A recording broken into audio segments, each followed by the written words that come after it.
దేవుడి పరిశుద్ధ నామానికి వందనాలు చెల్లిస్తున్నాం. ఇప్పుడు వచ్చిన మీ అందరికీ, లైవ్ చూసిన మీ అందరికీ నా యొక్క వందనాలు చెల్లిస్తున్నాం. కృపా సత్య సంపన్నుడు, గొప్ప దేవుడు, అద్భుతకరుడైన దేవుడు, తినేందు భయభక్తులు గల వారిని దీవించి ఆశీర్వదించి దేవదేవునికి వందనాలు చెల్లిస్తున్నాం. దేవుడు పరిశుద్ధుడు, గొప్ప కార్యాలు చేయుటకు శక్తిగల దేవుడు. తనకు విరోధంగా జీవించే వారిని, దేవుని పరిశుద్ధతకు భంగం కలిగించే వారిని, దేవుని పరిశుద్ధాత్మను దుఃఖపరిచే వారిని, దేవుని ఆత్మకు విరోధంగా పాపం చేసేవారిని తీవ్రమైన ఉగ్రతకు, తిరుగులేని తీర్పుకు గురి చేసే దేవుడు. నీలో దేవునికి విరోధమైన పాపం ఏది ఉన్నా అది తీసివేయి. అది త్రాగుడా, గుట్కానా, వ్యభిచారమా, టీవీనా, సెల్ ఫోనా, చెడు పుస్తకాల, చెడు తిరుగుడా, ఇవి ఏవి ఉన్నా నీవు దేవుని వాక్యం దర్శిస్తుండగా నువ్వు ఒప్పుకొని మార్మనస్సు పొందాలి.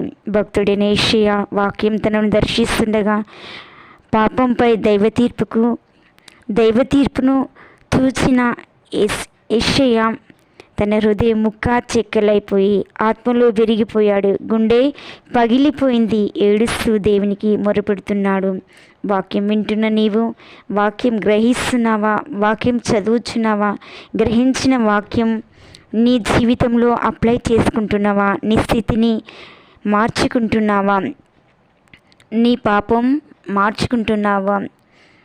నీ పాపం ఒప్పుకొని దేవుని సన్నిధిలో మరి నిందారహితుడిగా ఉన్నప్పుడు దేవుని ఉగ్రత నుండి కాపాడబడతావు. రాజగు బెల్షస్సర్ గోడ మీద వ్రాతను చూసినప్పుడు అతని ముఖము వికారమైను. అతడు మనస్సునందు కలవరపడగా అతని నడుము, కీళ్ళు, మోకాళ్ళు గడగడ వణుకుచు కొట్టుకొనుచు ఉండేను. దానియేలు 5:56 మనకి కనిపిస్తుంది. రాజు భయాక్రాంతుడైనాడు. అతని అధిపతులు విస్మయమొందినట్లుగా ముఖము వికారంగా మార్చబడింది.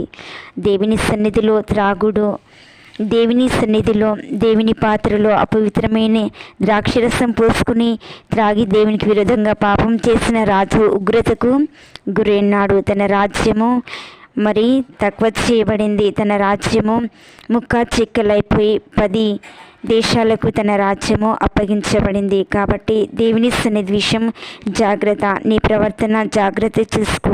దేవుని సన్నిధికి వచ్చేటప్పుడు నీ ప్రవర్తన బహు జాగ్రత్త.